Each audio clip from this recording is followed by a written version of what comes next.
Hey guys, just going to talk you through the latest lesson and work me and Andy have been putting together. Andy's explained to me that he's been struggling to get some time to practice because of work commitments. He's had a couple of rounds of golf, but not nearly enough time has been put in from himself. He's explained that himself, really. However, he has made some considerably big changes in his golf swing. So I'm just going to run you through. Swing on the left. I want you to notice how he starts to move into his right side just a little bit too much. And when I stop him at the top of the swing, his hips are pretty level. Okay? So when we rotate our hips in the backswing, the left hip should go down and the right hip should go up. Now if you watch Justin Rose, when I stop him at the top of the swing, you can see how his left hip is a lot lower than his right. Okay? That is mainly due to his left knee flexing more and his right knee extending more. Can you see how they're on an angle? If you look at Andy's, his hips are pretty level. There's a little bit of a difference in the knees, but not nearly enough as much as Justin Rose's. So, that was the piece we were trying to work on. We were trying to tidy up the structure of the hips and the legs and keep his weight further forward. So I'm just going to pull up Andy's improved swing, and I'm going to show you the differences. So now he's working on keeping his weight forward, allowing his right leg to straighten and his left leg to flex throughout the backswing. And as you can see, he starts to get a little bit more tilt in his hips, and the structure of his legs have improved. So you have to ask the question, well, what is that going to do? First of all, it reduces the need for any compensations with the arms and the legs, with the body getting in the way of itself. If the body's rotating too flat on a too flat of a plane, the golfer generally starts cutting across the golf ball. So in Andy's case, this is a characteristic of his swing.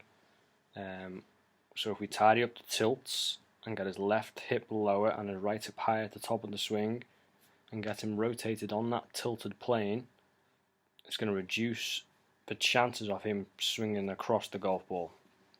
That's one advantage of it. The second is keeping the weight further forward to help improve low point control.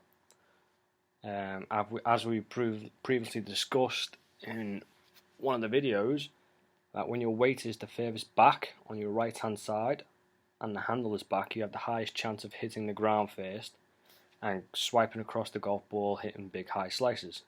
So keeping your weight forward helps improve the quality of the strike throughout the swing.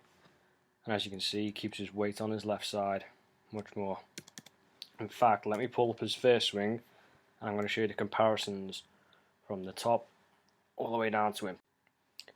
Right, so I pulled up his before and after swings. Swing on the left is the before. If I draw a line up from the golf ball, straight up, you can see how he's moved his shoulders behind the golf ball and well into his right hand side. Now that's okay, but then he has to shift all the way back and more so to get the low point of his swing ahead of the golf ball.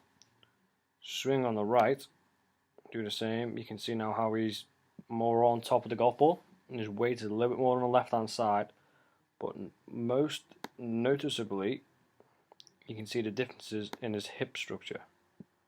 So the swing on the left, everything's pretty level, where the swing on the right, the hips have started to change their inclination and get more on a tilted plane.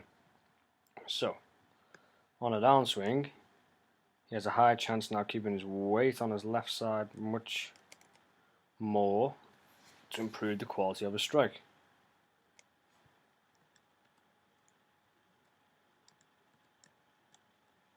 So here the body is much tidier. The next piece of the pie, if you were to come back with this, would be to improve the arms. Okay, so the arms being this much loaded across your chest, all of a sudden you'll start to reduce this angle. The wrists will start to rehinge and you'll start to get into a little bit of a scoopy action. However, on this occasion, impact was improved greatly, so your weight is further forward and the handle location is starting to lean forward now instead of being vertical.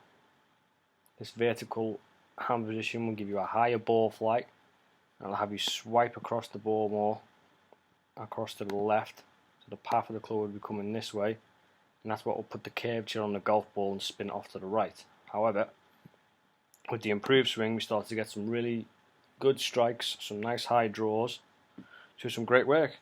So keep working hard, Andy, and I know we'll go again soon.